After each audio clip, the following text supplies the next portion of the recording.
자, 그 다음은 면접에 들어가기 전에 여러분들이 마지막으로 점검해야 될 사항들을 한 6가지 정도로 정리를 했는데 그걸 설명드리겠습니다. 첫 번째는 외모가 아니라 첫인상을 구축하라는 거예요. 자, 여러분들 외모가 굉장히 면접에서 중요하다고 생각을 하는데 외모는 그렇게 중요하지 않습니다. 그걸 여러분들이 알아보려면 어떻게 하시면 되냐면 그 강남역에 삼성 본관이 있어요. 그 사옥 앞에서 한번 점심시간에 그 사옥을 나오는 그 직장인들 한번 유심히 살펴보십시오. 그러면 여러분들의 외모에 비해서 그다지 뛰어난 사람들이 많지는 않습니다. 그리고 사회적인 통념상 외모가 그다지 훌륭하지 않다고 하는 사람들도 버젓이 삼성에 입사를 해서 다니고 있어요. 그 사람들은 왜 외모가 그렇게 훌륭하지 않음에도 불구하고 삼성이라는 기업에 입사할 수 있었을까요? 예, 그 사람이 가지고 있는 컨텐츠 때문입니다. 회사는 연예 기획사가 아니에요. 그래서 뭔가 잘생긴 사람, 아주 예쁜 사람을 뽑으려고 하지 않습니다. 조금 외모가 떨어지더라도 우리 회사에 기여할 사람, 우리 회사에 와서 일을 잘할 사람을 뽑죠. 그죠? 그래서 외모가 내가 조금 부족하기 때문에 내 면접에서 떨어지는 거다 이렇게 생각을 하지 마시고 컨텐츠를 준비하시는데 더 많은 시간을 투자하시기 바랍니다. 대신에 여러분들 첫 인상은 굉장히 중요합니다. 외모는 중요하지 않대요. 그래서 성실성, 신뢰감, 자신감이 드러나는 첫 인상을 여러분들이 구축할 필요는 있어요. 아시겠죠? 그래서 여러분들이 그냥 내가 외모가 남들보다 좀 부족하다. 이거는 결점이 아닌데 외모가 부족하기 때문에 뭔가 열등감에 사로잡혀 있다. 그런 모습이 첫인상에 비춰진다. 라고 하면 이것은 굉장히 큰 결점이 될 수 있습니다. 아시겠죠? 그렇지 않고 내가 정말 당당하고 신뢰할 수 있는 첫인상을 구축하고 있다고 하면 여러분들은 외모에 있어서 그다지 신경을 쓸 필요는 없어요. 두 번째, 복장은 최대한 단정해 보이는 것이 좋습니다. 여러분들 이제 그 면접이나 이런 것을 컨설팅 해주는 분들 보면 헤어스타일은 어떻게 하고 뭐 복장은 어떻게 하는 게 좋으며 넥타이는 어떻게 매는 게 좋고 구두는 어떻게 하는 게 좋고 뭐 이런 식의 아주 세밀한 부분까지 가이드를 해주는 분들이 많은데 물론 그거에 따라서 여러분들이 준비를 하면 좋겠지만 여러분들 복장 컨테스트가 아닙니다. 면접은.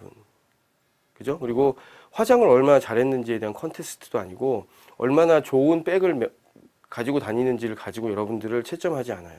그렇기 때문에 여러분들이 가지고 있는 양복 또는 여러분들이 가지고 있는 뭐 액세서리 중에 가장 단정해 보일 만한 그런 복장으로 여러분들이 준비를 해주시면 면접 준비에서는 더 이상 준비하실 것이 없다고 생각이 됩니다.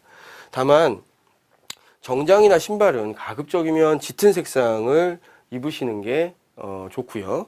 그다음에 날카로운 인상인 경우에는 조금 밤색 계열, 그다음에 부드러운 인상인 경우에는 좀 남색 계열을 입어서 본인의 이제 인상을 조금 이제 중화시킬 수 있는 식으로 이제 색깔을 선택하는 것이 좋고요.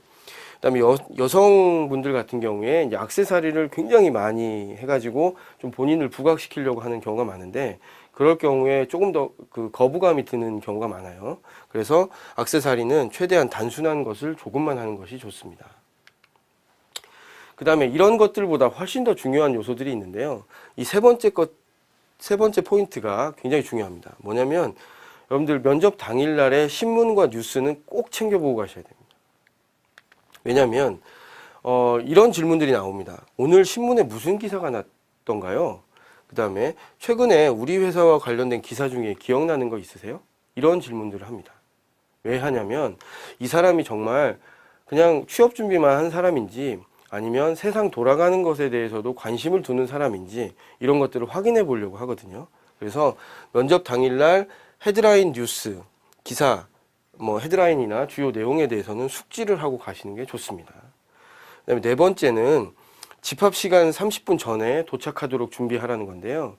뭐 일반적으로 이제 면접에서 늦지 않기 위해서 대부분의 사람들은 뭐 집합 시간이 정해져 있으면 집합 시간보다 빨리 도착을 해서 좀 마음을 가다듬는 경우가 많은데 일부 좀 이 성격이 느긋한 사람 중에는 면접이 뭐 2시부터 시작한다고 하면 1시 50분에 헐레벌떡 뛰어오는 사람들이 있거든요. 자, 그렇게 되면 너무 긴장이 되거나 이게 가쁜 숨을 몰아쉬면서 면접장에 들어가게 되기 때문에 실제 면접에 본인이 아는 질문이 나와도 잘 대답하기 어려운 경우가 많습니다. 그리고 여러분들이 1시 50분 정도까지만 가면 될 거야 라고 생각을 하더라도 뭐 지하철이 사고가 날 수도 있고요. 그죠? 그 다음에 택시를 타고 가는데 앞에서 교통사고가 나서 정체가 될 수도 있고, 이런 돌발 상황들이 무한히 많이 일어날 수 있지 않습니까? 그런 가능성들이 있기 때문에 미리 여러분들 집합 시간 30분 전에 나는 도착하겠다라는 계획을 세우고 출발을 하시는 게 좋습니다. 그리고 여러분들 그 집합 시간이 있으면 그냥 바로 도착을 해서 면접장에 딱 들어가면 이 면접장이 굉장히 낯선 환경이 돼요. 그래서 이 집합 시간 한 30분 전에 가서 회사도 한번 둘러보고, 그다음에 회사 로비에 뭐 어떤 기념하는 물건이 있거나 아니면 회사를 소개하는 자료가 있으면 그것들도 한번 보시고, 이렇게 하면서 이게 내가 입사할 회사구나라고 생각을 하면서 이제 이 낯선 환경을 좀 극복해보는 시간을 갖는 것이 면접 때 들어가서 조금 더 편안하게 여러분들이 답변을 하는데 도움을 줄 수 있습니다. 이 점 꼭 유의하시기 바랍니다. 자, 5번째는요, 면접장에서만 면접이 진행되는 게 아닐 수 있다는 것을 여러분들이 반드시 생각하셔야 됩니다. 이게 무슨 얘기냐면, 면접 대기 장소, 그 다음에 휴게실에서의 언행도 여러분들 요즘은 평가의 대상이 되는 회사들이 많습니다. 이게 왜 그러냐면요, 여러분들이 면접장에 들어가서 면접 질문을 하면 여러분들이 그 본심과 다르게 여러분들이 준비해온 멘트를 하잖아요. 그죠? 그러면 면접관들 입장에서는 그 속내를 알기가 어렵습니다. 그리고 이 사람이, 저는 바른 사람이고 성실한 사람이고 어떤 사회적인 약속을 잘 지키는 사람이다라고 아무리 발언을 하지만 정말 이걸 지키는 사람인지, 언행이 바르고 품행이 방정한지, 그죠?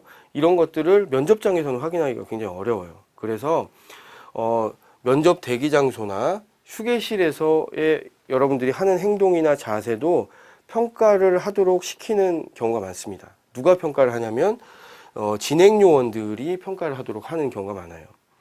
그래서 굉장히 따뜻한 인상을 가지고 아주 편안하게 그 분위기를 그 조정해주는 그 진행 요원들이 있을 텐데, 이 진행 요원들을 믿고 여러분들 하던 대로 뭐 담배를 피우면서 뭐 침을 뱉거나, 나는 뭐 면접장에서는 뭐 이 회사를 들어갈 거라고 얘기를 했지만 사실 둘 다 합격하면 한번 따져봐야지, 이런 식의 언행을 하는 것은 아주 적절치 않은 거예요.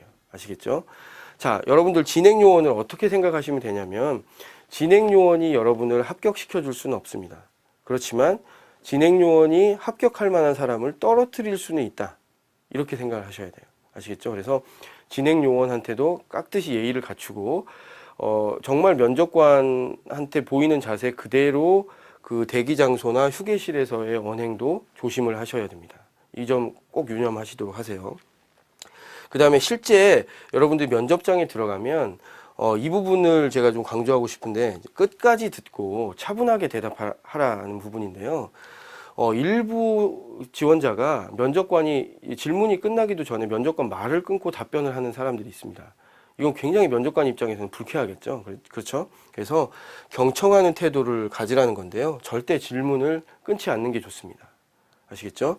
그리고 답변을 할 때는 면접관을 바라보면서 답변을 하셔야 됩니다. 그러니까 이 면접관의 그 눈을 피해서 그 답변을 하게 되면 답변에 자신감이 없는 것이라고 판단이 되기 때문에 조금 쑥스럽더라도 면접관의 눈을 바라보면서 답변을 하시는 게 좋고요. 면접관의 눈을 바라보는 게 굉장히 좀 어색하다고 하면 면접관의 미간, 그러니까 눈을 직접적으로 보지 마시고 면접관의 미간을 바라보시면 여러분들 조금 더 이게 편안한 분위기에서 답변을 할 수 있어요. 그 다음에 면접관이 질문을 이렇게 딱 한다고 해서 질문이 딱 끝나자마자 바로 답변을 하지 않아도 됩니다. 그러니까 여러분들 뭔가 본인이 답변을 하기 전에 간단하게라도 생각해 볼 시간을 갖는 게 좋아요. 그래야 답변을 여러분이 구상을 할 수 있잖아요. 그죠? 그래서 질문이 끝나면 한 2, 3초 정도 답변을 구상하는 시간을 좀 갖습니다. 그 다음에 잠깐 쉬었다가 답변 드리겠습니다라고 하고 답변을 드리면 답변의 질도 높아지고 답변을 하는 데 있어서 긴장이나 이런 부분들을 조금 더 누그러뜨리고 답변을 할 수 있어요. 자, 그 다음에 여러분들 그 답변을 하다 보면 평소에 쓰던 좋지 않은 습관들이 나옵니다. 좋지 않은 말투나 비속어, 친구들끼리 쓰던 비속어, 줄임말 이런 것들이 나올 수 있는데, 이 면접관들은 여러분들이 쓰는 그런 말투에 익숙하지가 않아요. 면접관들의 연령대를 한번 생각해 보세요. 여러분들보다 많게는 뭐 20년, 30년 선배들이잖아요. 그죠? 그러니까 그런 분들한테 여러분들이 쓰는 줄임말, 그죠? 또는 비속어 이런 것들을 얘기하면 알아듣기도 어렵고 그다음에 굉장히 불쾌하게 생각할 수가 있습니다. 그래서 이런 부분들은 여러분들이 쓰지 않도록 유념하시는 게 좋은데 이건 습관이 되어 있다 보니까 여러분들 고쳐지지 않는 경우가 많아요. 그죠? 그렇죠? 그래서 평소에 여러분들이 습관을 이런 것들을 쓰지 않는 습관을 미리미리 들여두시는 게 좋습니다. 자, 여기까지 제가 면접에 들어가기 전에 마지막 점검해야 될 6가지 사항까지 말씀을 드렸습니다. 자, 강의 준비된 내용은 여기까지고요. 제가 마지막으로 한 가지 좀 당부드릴 부분이 있는데, 자, 그게 뭐냐면 여러분 학습이라는 단어 아시죠? 학습. 근데 이 학습을 잘 뜯어보십시오. 학습은 이제 한자 배울 학자에다가 익힐 습자가 결합된 단어입니다. 그죠? 그래서 이 여러분들 무언가를 배웠다는 것은 그 배우기도 했지만 그걸 익혀야만 자기 것이 될 수 있어요. 제 강의 내용을 한번 여러분들이 들어보셨다고 해서 면접에 대한 노하우가 나한테 다 쌓였다라고 생각을 하시면 안 되고요. 배운 방법론을 가지고 여러 가지 실제 나올 만한 문제, 그 다음에 예전에 나왔던 기출 문제에 한번 적용을 해보는 시간을 가져보십시오. 그렇게 해야만 여러분들 익히는 게 되는 겁니다. 익힐 습이 되는 거죠. 그래야만 학습이 완성된다고 할 수 있겠습니다. 무엇보다도 여러분 이제 면접을 준비하는 과정에서 굉장히 긴장되기도 하고 스트레스도 받을 수 있을 겁니다. 하지만 여러분들 조금만 더 열정을 가지고 조금만 더 노력을 하시면 훌륭한 직장인으로서 여러분들의 미래를 개척해 나갈 수 있을 거라고 생각이 되고요. 마지막으로 이 강의를 청취해 주시고 들어주신 시청해 주신 그 많은 취업 준비생 여러분들이 모두 다 입사에 성공하기를 바람하지 않습니다. 이상으로 강의 마치도록 하겠습니다.